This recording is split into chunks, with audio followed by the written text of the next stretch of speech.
ഈ വർഷം പോരാട്ട വീര്യം കൊണ്ട് നാം ഐക്യദാർഢ്യം പ്രഖ്യാപിക്കേണ്ട ഒരു യുവതിയെക്കുറിച്ച് പറയാം. ഉത്തർപ്രദേശിലെ ഉന്നാവയിൽ BJPയുടെ മുൻ നേതാവിനാൽ അതിക്രൂരമായ ബലാത്കാരത്തിനും തുടർന്നുള്ള കൂട്ടബലാത്സംഗത്തിനും ഇരയായ അതിജീവിത പിന്നെയും പ്രതിയിൽ നിന്ന് നേരിട്ട ആക്രമണങ്ങളിൽ തളരാതെ നീതിക്ക് വേണ്ടി പോരാട്ടം നടത്തുന്നു. ആ പോരാട്ടം രാജ്യമെങ്ങും മുഴുവൻ സ്ത്രീകൾക്കും മനുഷ്യത്വത്തിനൊപ്പം നിൽക്കുന്ന എല്ലാവർക്കും ഊർജം നൽകേണ്ടതാണ് എന്നതാണ് അതിലേറ്റവും പ്രധാനപ്പെട്ട കാര്യമായിട്ട് നമ്മൾ പറയുന്നത്. നമ്മുടെ രാജ്യം പുരോഗതിയെക്കുറിച്ച് പതിവ് പോലെ സംസാരിച്ചുകൊണ്ടിരിക്കുന്നു, സ്ത്രീ ശാക്തീകരണത്തെക്കുറിച്ച് വാചാലരാകുന്നു.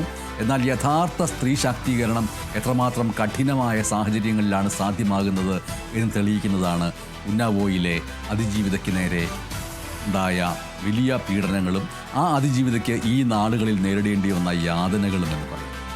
ഉത്തർപ്രദേശിലെ ഉന്നാവോ എന്ന ഗ്രാമത്തിൽ നിന്ന് ലോകത്തിന് മുന്നിൽ നീതിക്ക് വേണ്ടിയുള്ള നിരന്തര പോരാട്ടത്തിൻ്റെ പര്യായമായി നിൽക്കുകയാണ് ആ പെണ്ണ്. 8 വർഷമായി അവൾ തെരുവിലും കോടതിയിലും പോരാടിക്കൊണ്ടേയിരിക്കും. അവൾക്ക് നേരെ വന്നത് ബലാത്സംഗം മാത്രമായിരുന്നില്ല, അവളെയും കുടുംബത്തെയും ഇല്ലാതാക്കാൻ ശ്രമിച്ച ഭരണകൂട ഭീകരത കൂടിയായിരുന്നു. 2025 നമ്മെ പഠിപ്പിച്ച ഏറ്റവും വലിയ പാഠം ഈ പെൺകുട്ടിയുടെ അതിജീവനമാണ്. ഈ പോരാട്ടം എന്തുകൊണ്ട് നമ്മുടെ പാഠ്യപദ്ധതിയുടെ കൂടി ഭാഗമാകണമെന്നുള്ള അഭിപ്രായം ഉയരുന്നുണ്ടെങ്കിൽ അത് കേവലം ഒരു വൈകാരിക പ്രകടനമല്ല, മറിച്ച് ഇന്ത്യൻ ജനാധിപത്യം നേരിടുന്ന ഏറ്റവും വലിയ വെല്ലുവിളിയുടെ നേർചിത്രമായതുകൊണ്ടുകൂടിയാണ്.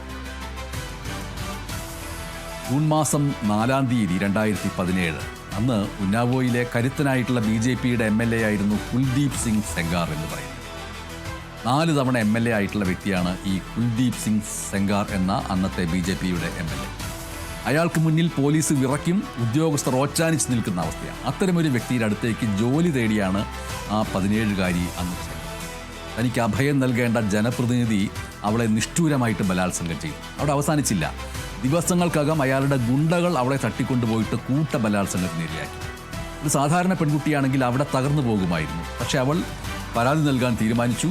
അവിടെയാണ് ഈ രാജ്യത്തെ വ്യവസ്ഥിതിയുടെ യഥാർത്ഥ മുഖം നമ്മൾ കണ്ടത്. പോലീസ് അവളുടെ കയ്യിൽ നിന്ന് പരാതി വാങ്ങി. പക്ഷേ MLAയുടെ പേര്, അവളെ ആദ്യം ബലാത്സംഗം ചെയ്ത MLAയുടെ പേര് FIRൽ നിന്ന് ഒഴിവാക്കി. അധികാരം എങ്ങനെയാണ് കുറ്റവാളികളെ സംരക്ഷിക്കുന്നത് എന്നതിൻ്റെ ആദ്യത്തെ ഉദാഹരണമായിരുന്നു അത്. പരാതി നൽകിയതിന് അവൾക്ക് ലഭിച്ച പ്രതിഫലം എന്തായിരുന്നു? അവളുടെ അച്ഛനെ ഗുണ്ടകൾ ചേർന്ന് തല്ലിച്ചതച്ചു. ആ പരാതിയുമായിട്ട് ഞാൻ പരാതി നൽകിയതിൻ്റെ പേരിൽ എൻ്റെ അച്ഛനെ ഗുണ്ടകൾ തല്ലിച്ചതച്ചു എന്നുള്ള പരാതിയുമായിട്ട് പോലീസിനെ സമീപിച്ചപ്പോൾ പോലീസ് ചെയ്തതെന്താണ്? മർദ്ദനമേറ്റ അതിജീവിതയുടെ അച്ഛനെ തന്നെ അറസ്റ്റ് ചെയ്ത് ജയിലിലടച്ചു. അധികാരത്തിൻ്റെ എല്ലാ വാതിലുകളും തനിക്ക് മുന്നിൽ അടയുന്നുവെന്ന് കണ്ടപ്പോൾ 2018 ഏപ്രിൽ 8-ാം തീയതി അവൾ മുഖ്യമന്ത്രി യോഗി ആദിത്യനാഥിൻ്റെ വീടിന് മുന്നിലെത്തിയിട്ട് സ്വന്തം ശരീരത്തിൽ തീ കൊളുത്തി. ആ ആത്മഹത്യാ ശ്രമമാണ് ഈ കേസിനെ ദേശീയ ശ്രദ്ധയിലേക്ക് കൊണ്ടുവന്നത്. തൊട്ടടുത്ത ദിവസം കണ്ടത് അതിലും ഭയാനകമായ കാഴ്ചയായിരുന്നു. പോലീസ് കസ്റ്റഡിയിലായിരുന്ന അവളുടെ അച്ഛൻ ക്രൂരമായ മർദ്ദനമേറ്റ് ആശുപത്രിയിൽ മരിച്ചു. നീതി ചോദിച്ചതിന് ഒരു കുടുംബത്തെ തന്നെ കൊന്നു തള്ളുകയായിരുന്നു അധികാരികൾ. ഇതിനെയാണോ നമ്മൾ ജനാധിപത്യമെന്ന് വിളിക്കേണ്ടത്? ജനരോഷം ശക്തമായപ്പോൾ കേസ് CBIക്ക് വിട്ടു. BJPയുടെ MLA ആയിരുന്ന സെങ്കാറിനെ അറസ്റ്റ് ചെയ്തു. പക്ഷേ പക അടങ്ങിയിരുന്നില്ല. കേസിൽ നിന്ന് പിന്മാറാൻ വീണ്ടും ഭീഷണികൾ തുടർന്നു. അവളുടെ അമ്മാവനെ 18 വർഷം പഴക്കമുള്ള ഒരു കേസിൻ്റെ പേരിൽ ജയിലിലടച്ചു.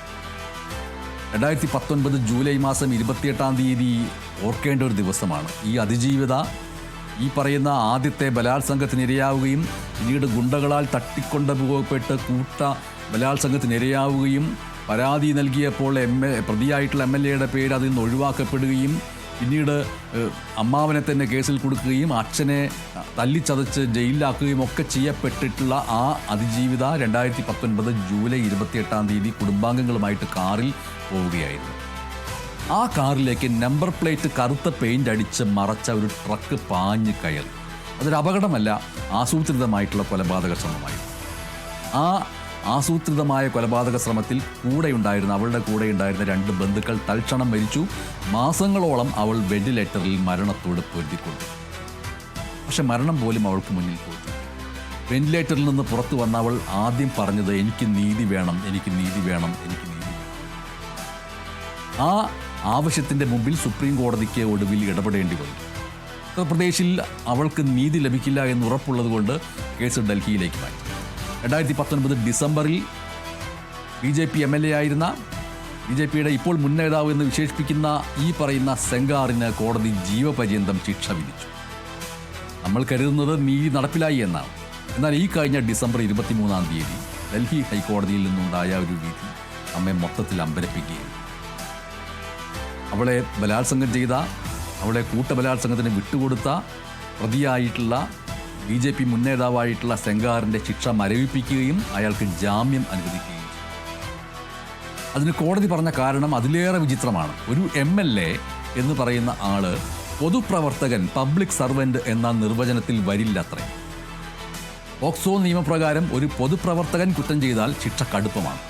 അതിൽ നിന്ന് രക്ഷപ്പെടാനാണ് താൻ പൊതുപ്രവർത്തകനല്ല എന്ന് ആ MLA വാദിച്ചത്. ഇത് നിയമവൃത്തങ്ങളെ പോലും ഞെട്ടിച്ചു. ഇപ്പോൾ സുപ്രീം കോടതി ഈ ജാമ്യം സ്റ്റേ ചെയ്തിരിക്കുകയാണ്. MLA പൊതുപ്രവർത്തകൻ അല്ലെങ്കിൽ പിന്നെ ആരാണ് പൊതുപ്രവർത്തകൻ? അധികാരത്തിലിരിക്കുന്നവർക്ക് നിയമത്തെ എങ്ങനെയും വളച്ചൊടിക്കാമെന്നതിൻ്റെ തെളിവായിട്ടാണിത് നമ്മുടെ മുന്നിലേക്ക്. നമ്മൾ ഈ കേസിൽ കുൽദീപ് സിംഗ് സെങ്കാർ ഉന്നയിച്ച ആ വാദം അത് പ്രത്യേകം കേൾക്കേണ്ടതുണ്ട്. താനൊരു പൊതുസേവകനല്ല എന്ന്, പബ്ലിക് സർവൻ്റ് അല്ല എന്ന്. എന്തുകൊണ്ടാണ് അയാൾ അങ്ങനെ വാദിക്കുന്നത്? ഇതിന് പിന്നിൽ കൃത്യമായിട്ടുള്ളൊരു നിയമതന്ത്രമുണ്ട്. നമ്മുടെ നാട്ടിലെ പോക്സോ നിയമപ്രകാരം ഒരു സാധാരണക്കാരൻ കുട്ടികൾക്കെതിരെ അതിക്രമം നടത്തുന്നതും അധികാരസ്ഥാനത്തിരിക്കുന്ന ഒരാൾ അത് ചെയ്യുന്നതും തമ്മിൽ വലിയ വ്യത്യാസമുണ്ട്. സെക്ഷൻ 5 പ്രകാരം ഒരു പൊതുസേവകൻ തൻ്റെ അധികാരം ദുരുപയോഗം ചെയ്ത് കുട്ടിയെ പീഡിപ്പിച്ചാൽ അത് അഗ്രവേറ്റഡ് പെനിട്രേറ്റീവ് സെക്ഷൽ അസൾട്ട് എന്ന കടുത്ത കുറ്റകൃത്യമായിട്ട് മാറും.